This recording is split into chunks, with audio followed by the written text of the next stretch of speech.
जय हिंद दोस्तों, वंदे मातरम। मैं सोनू नागर और आप देख रहे हैं हिंद फोकस न्यूज़। आप सभी जानते हैं विकसित भारत के लिए इंफ्रास्ट्रक्चर बहुत ज़्यादा ज़रूरी है, लेकिन किस बिहाफ पे जो रोड हैं, एक NHAI का रूल है कि 10 किलोमीटर के अंदर किसी को टोल नहीं देना पड़ेगा। इसी समस्या को लेकर मेरे साथ यहाँ सभी मेरे भाई बंधु यहाँ खड़े हुए हैं और ये आप पीछे देखेंगे, ये टोल प्लाज़ा है। ये आगरा और परी चौक को जोड़ता है। ये जो रोड है यहाँ से आगरा परी चौक को जोड़ता है यमुना एक्सप्रेसवे। और ये यहाँ उतरने के लिए छपरगढ़ के पास में एक छपरगढ़ से 200 मीटर दूर पे ये एक टोल गेट है। और यहाँ पर आसपास के गांव वालों से टोल नहीं लिया जाता है, लेकिन जो यहाँ पर बाहर के आते हैं लोग बाग, जो बाहर से रेस वगैरह देखने आ रहे हैं, यहाँ पे F1 भी है, उनसे लिया जाता है। वो ठीक भी है, लेकिन आप इसके क्या पैमाने हैं और क्या किस तरीके से सारी चीज़ें हैं, वो मैं इन लोगों से जानने की कोशिश करूंगा। और ये किस बात पे धरना प्रदर्शन कर रहे हैं, पूरी जानकारी आप तक पहुंचाऊंगा। जी, आपका शुभ नाम? अभिषेक अग्रवाल जी। सबसे बड़ी समस्या देखिए यहाँ पर ये है कि गौर यमुना सिटी और ATS ओआसिस, यहाँ पे कुछ ऐसी डेवलपिंग सोसाइटीज़ हैं जो पिछले 5-7 सालों से यहाँ पर हैं और कई सारे लोग यहाँ पे इन सालों से रह रहे हैं। और पहले अभी तक यहाँ पर किसी से भी टोल कलेक्शन नहीं हुआ करता था, लेकिन अभी कुछ दिनों पहले इन्होंने फास्ट टैग लगा करके गाड़ियों से इलीगली टोल कलेक्शन करना स्टार्ट कर दिया है। और उसमें भी ये जो गांव के लोग हैं, जैसे रबूपुरा है, आसपास दनकौर है और मिर्ज़ापुर है, रामपुर है, इन लोगों की गाड़ियां जब निकलती हैं तो इनको बोलते हैं कि आपके लिए तो कोई टोल नहीं है, उनको जाने देते हैं। उनको तो सिर्फ ये आंखों के इशारे से ही जाने देते हैं, उनके लिए कोई टोल टैक्स नहीं कटता। लेकिन जैसे GYC के लोग, गौर यमुना सिटी के लोग या फिर ATS के लोग यहाँ से निकलते हैं तो उनके लिए ये लोग बोलते हैं कि आपके लिए हमारे पास कोई एग्जम्पशन नहीं है। जब NHAI के रूल में ये लिखा हुआ है कि आप अपने 10 किलोमीटर के रेंज में किसी भी टोल के ऊपर लोकल के लोगों को नहीं देना पड़ेगा, तो ये GYC के लोगों के साथ या ATS के लोगों के साथ भेदभाव क्यों? ये भेदभाव सिर्फ इसी बेसिस पे किया जा रहा है कि यहाँ पे बहुत पैसे वाले लोग रहते हैं तो इनको हम किसी भी तरह लूट सकते हैं। हम लोग क्या इनके लिए ATM मशीन है जो ये हर बार हम लोगों से पैसा लूटते रहेंगे और हम लोग चुपचाप देते रहेंगे इनको पैसा? इनको अगर रूल बनाना है तो सबके लिए एक समान रूल बनाया जाए, चाहे वो गाँव के लोग हों, चाहे वो सोसाइटी के अंदर रहने वाले लोग हों, सबके लिए एक समान रूल होना चाहिए। इसलिए मेरा सिर्फ जेवर यहाँ की जो सोसाइटी के जो टोल प्लाजा के जो भी लोग हैं उनसे मेरा ये रिक्वेस्ट है कि सारे लोगों को एक समान रूल दीजिए और GYC के लोगों को और ATS के लोगों को, आसपास की सोसाइटी के लोगों को इस टोल प्लाजा से मुक्ति दिलाइए। हम लोग यहाँ का टोल टैक्स नहीं देंगे। देखिए, परेशानियों का अंबार जो है वो यमुना अथॉरिटी का पीछा नहीं छोड़ रहा। ये यमुना अथॉरिटी में ही आता है। अभी बहुत सारे बिल्डर्स हैं जिन्होंने अपने बकाया नहीं दिया है। अब ये सोसाइटी और गांव वालों में जो भेद करना, ये टोल वालों ने नया जो रूल निकाला है। आप भैया कुछ कहना चाह रहे हैं? इधर आ जाइए आप सामने। हाँ, यहाँ आइए।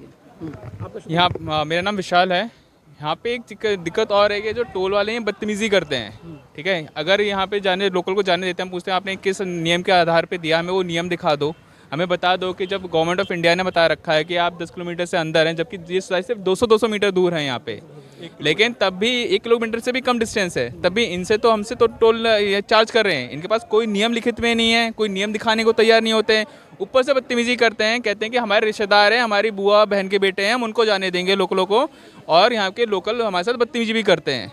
और कभी कभी तो नौबत ऐसे हो जाती है कि हाथापाई तक नौबत पहुँच जाती है, इतनी बदतमीजी तक इनकी बढ़ती है। इसके वहाँ पास वीडियोज़ भी हैं जो हम लोगों ने यहाँ पे रेजिडेंट्स ने रिकॉर्ड किए हुए हैं। उसके बाद जो गवर्नमेंट का रूल है उसको ये फॉलो करने को तैयार नहीं है। सड़क मंत्रालय की ठीक है, ये कहते हैं कि पहले JP के अंडर था, अब JP चेंज हो गया है, अब कोई सुरक्षा कंपनी है उसके अंडर आ गया है। कंपनियां चेंज हो रही हैं, प्राइवेट कंपनियां चेंज हो रही हैं और वो गवर्नमेंट के रूल्स मानने को तैयार नहीं है। यहाँ पे पुलिस विभाग भी हमारे कोई सुनना ही नहीं, कोई भी तैयार नहीं कि हमारे यहाँ पे किसी भी तरीके से मदद की जाए। तो हम बहुत मजबूर हैं, लाचार हैं, और लाचारी के कारण ये जो आप देख रहे हैं ये अंदर से बेबसी है जो लोगों की आज इकट्ठा हमें होना पड़ा, यहाँ गाड़ियाँ लगा के ब्लॉक करना पड़ा कि कोई तो सुनवाई हो हमारी। सही बात। एक और चीज़ मैं ऐड करना चाहूँगा, ये लोग कहते हैं लोकल यहाँ पे फार्मर कंपनसेशन के नाम पे हमारे पास हर साल एक ड्राफ्ट आ जाता है कि फार्मर कंपनसेशन देना है आपको, अब ये फार्मर कंपनसेशन देना है, अब वो फार्मर कंपनसेशन देना है। तो फिर से बात बताना चाहूँगा कि फार्मर कंपनसेशन के नाम पे हमारे पास हर साल ड्राफ्ट आ रहा है। यहाँ पे जितना भी हम पे करते हैं, हम पे लाइबिलिटी बना देते हैं, आप पे नहीं करोगे तो आपकी फैसिलिटी काटेंगे, पानी काटेंगे, यहाँ पे सिक्योरिटी काटते हैं। तो फार्मर कंपनसेशन हम फोर्सफुली दे रहे हैं। जब फार्मर कंपनसेशन हम दे रहे हैं उसके बाद भी हम ये मुसीबतों का झेल रहे हैं।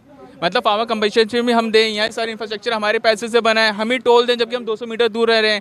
ना केंद्र सरकार की बात मानी जा रही है, ना स्टेट सरकार की बात मानी जाती है, पुलिस भी किसी तरीके से हमारी सहायता नहीं कर पा रही यहाँ पे। अब मैं एक मेरा बहुत ज़रूरी सवाल जो यहाँ से बनता है, मैं एक आपसे ज़रूरी सवाल पूछना चाहूँगा कि आप जीवाईसी में रहते हैं, ठीक है, गौर यमुना सिटी, ये भैया एटीएस में रहते हैं, ठीक है। अब ये सारी चीज़ें जब हैं तो आपका यहाँ का मतलब आप कह रहे हैं कि लोकल मतलब आपका भी यहाँ का जो पहचान पत्र है वो बन गया, आधार कार्ड पहचान पत्र यहीं का होगा? हाँ है, यहीं का है। गाड़ी के ऊपर वो भी है, लोगो भी है। जब रजिस्ट्री हो गई हमारी यहाँ पे और हमारे पास पेपर हैं, आधार कार्ड है, उसके बेस पे हमने सब अपना चेंज करा लिया है। हमारा बिल यहाँ से बन के आता है, बिजली का बिल जो आता है यहाँ के एड्रेस से, तो हम लोकल क्यों नहीं हैं?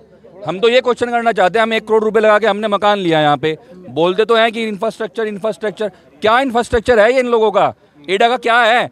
रोज नोटिस भेज देती है कि फार्मर कंपनसेशन ये बढ़ गया, वो बढ़ गया। हमारे लिए सुविधाएं कहाँ हैं? अगर हम बात करें मैदान में, हमारे लिए कुछ नहीं है, खाली है, नथिंग। सर एक चीज़ मैं ये कहना चाहता हूँ, गौर यमुना सिटी, यहाँ से गौर यमुना सिटी जो है, यहाँ से 200 मीटर टोल ये है, एटीएस से 200 मीटर की दूरी पे टोल है। गौर यमुना सिटी के अंदर ऑलमोस्ट 12 से 15 सोसाइटी है, करीब 15,000 लोगों के लिए गौर यमुना सिटी बनाई गई है, और उसमें अभी इस समय जो है करीब 10,000 लोग रह रहे हैं। अब 10-12 हज़ार लोग जो रह रहे हैं उसमें अच्छे अधिकारी भी हैं, नॉर्मल भी हैं, और कुछ ऐसे आय वर्ग के लोग भी हैं जो डेली यहाँ से दिन में 10 चक्कर लगाते हैं, जरा से 4 पैसे बचाने के लिए। एक बार का टोल 40 रुपये लग रहा है, अगर वो 5 चक्कर लगाएंगे तो 5 बार उनको टोल देना पड़ेगा, जाने के टाइम भी और आने के टाइम भी। और लेडीज़ जो हैं, वो लेडीज़ भी अगर किसी काम से गई है घर की और आदमी बाहर गया है सर्विस करने के लिए, तो उनसे बदतमीजी करते हैं, ज़बरदस्ती पैसे वसूली करते हैं ये लोग। क्या ये सही है? हम सब लोकल भाई हैं। मैं ये नहीं कहता कि गाँव वाले शहर वाले कोई अलग है, हम लोग सब फार्मर फैमिली से ही हैं, सब एक दूसरे के भाई हैं। तो हम लोगों में विभिन्नता क्यों कर रहे हैं ये लोग? 40 रुपये एक गाड़ी से वसूला जाता है एक बार में। अगर कोई आदमी महीने में 30 बार यहाँ से आता जाता है, 80 रुपये दिन का देता है, तो उसको करीब 28,800 रुपये साल का देना पड़ेगा एक इंडिविजुअल को। अगर 10,000 लोगों से इसको मल्टीप्लाई कर दिया जाए, 28,800 रुपये का एनुअल इनकम इनकी कितनी करोड़ों में हो जाएगी। अब ये आप सोच लीजिए कि ये इस करोड़ों की जो उगाही चल रही है, ये पूरी तरीके से इलीगल है और कानूनन जो नोटिफिकेशन है उसके खिलाफ है। तो ये क्यों हमसे इतना पैसा वसूला जा रहा है? देखिए, यहाँ के जो लोग हैं उनका ये भी कहना है कि लोकल और जो मतलब गांव वाले और सोसाइटी वाले साथ में मिलके रहते हैं, लेकिन ये कहीं ना कहीं टोल प्लाजा वाले जो हैं उनमें भेदभाव करते हैं, और इनकी समस्याएं भी जेन्युइन है। मुझे लगता है कि क्योंकि यहाँ से मात्र 500 मीटर की दूरी पे जब आपका घर हो और आप घर से निकलते ही आपको टोल देना पड़े, घर से निकलने के लिए आपको टोल देना पड़े, ये समस्या कहाँ तक उचित है, ये मैं आप पर छोड़ता हूँ। सर आप इधर यहाँ आएंगे। लोकल आईडी है, इसको मान नहीं रहे ये तो। हमारे पास हमने वोट दिए हैं, इस साल यहाँ पे हमने वोट दिए हैं वोटर कार्ड से, यहाँ पे चुनाव में हमने यहाँ से पार्टिसिपेट किए हैं, तब हमारे साथ ये भेदभाव है। सर ये वोटर आईडी भाई साहब का है, इसमें दनकोर लिखा हुआ है एड्रेस में, इनके भाई साहब के में रबूपुरा लिखा हुआ है, ये सब लोकल है। यहाँ से 200 मीटर की दूरी पे गौर यमुना सिटी टाउनशिप है। क्या इनका टोल पड़ना चाहिए? जबकि यमुना अथॉरिटी के रूल के अकॉर्डिंग जो है 10 किलोमीटर तक कोई टोल नहीं होना चाहिए। इस हिसाब से चपड़गढ़ टोल और जेवर टोल ये दोनों एग्जाम्प्ट होने चाहिए।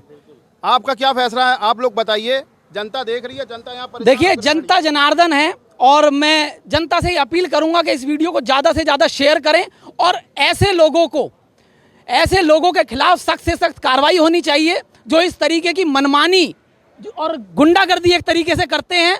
कि ये देखिए, ये लोकल आईडी मेरे पास है, ये धर्मेंद्र कुमार राय जी हैं, ये अनित कुमार जी हैं, ये लोकल आईडीज हैं इनकी, और इन आईडी से भी 500 मीटर की दूरी पर आपको टोल देना पड़ेगा, घर से निकलते ही आपको टोल देना पड़ेगा।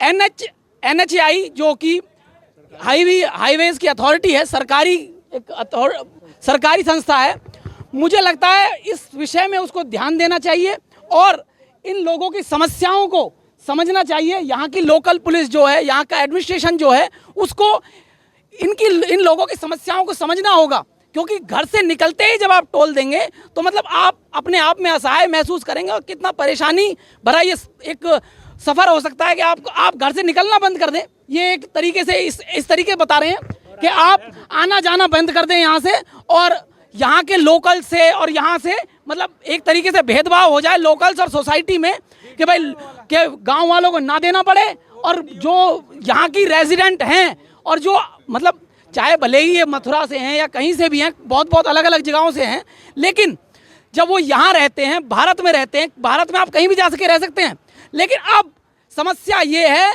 कि आपको घर से निकलते ही टोल देना होगा और शासन प्रशासन अपने आंख और कान मूंदे बैठा हुआ है। ये फैसला मैं आप पर छोड़ता हूं कि आप इसको किस तरीके से देखते हैं। ज़्यादा से ज़्यादा इसको शेयर करें। और जैसे ये हमारे ईडा के सीईओ हैं अरुणवीर सिंह जी, और जो हमारे मुख्यमंत्री हैं योगी जी, उनको भी ये चीज़ ध्यान में रखनी चाहिए कि अगर वो जेवर क्षेत्र का विकास चाहते हैं तो वो विकास तभी हो सकता है जब यहाँ पे आसपास जो डेवलपिंग सोसाइटीज़ हैं उनको आप पुश करें, उनको आप हैरेस मत करें, उनको परेशान मत करें, उनके रेसिडेंट्स को यहाँ पे सुविधाएं दी जाएँ। यहाँ पे अगर सुविधाएं नहीं मिलेंगी तो ये वो दिन दूर नहीं जब यहाँ से लोग पलायन कर जाएंगे। जो यहाँ के लोकल्स हैं जिनके लिए इन लोगों ने एग्जेम्प्ट कर रखा है कि यहाँ के किसान लोग हैं जो यहाँ पे लोकल गाँवों में रहते हैं, उनके लिए टोल नहीं लगेगा और सोसाइटी वालों के लिए टोल लगेगा। अगर ये भेदभाव करेंगे तो सोसाइटी के लोग यहाँ से चले जाएंगे, पलायन कर देंगे, घर बेच करके निकल जाएंगे। उसके बाद इस क्षेत्र का डेवलपमेंट नहीं हो पाएगा। अरुणवीर सिंह जी, आपको अगर इस बात को सुन रहे हैं तो आप ये ध्यान रखिए कि अगर आपको जेवर विकासखंड को डेवलप करना है तो आपको सोसाइटी के लोगों को साथ में लेकर चलना पड़ेगा और लोगों के बीच में चलने वाली इस खाई को पाटना होगा। ये किसानों और सोसाइटी के बीच में जो खाई बन रही है उसको आपको ख़त्म करना होगा, तभी इस क्षेत्र का डेवलपमेंट हो सकता है।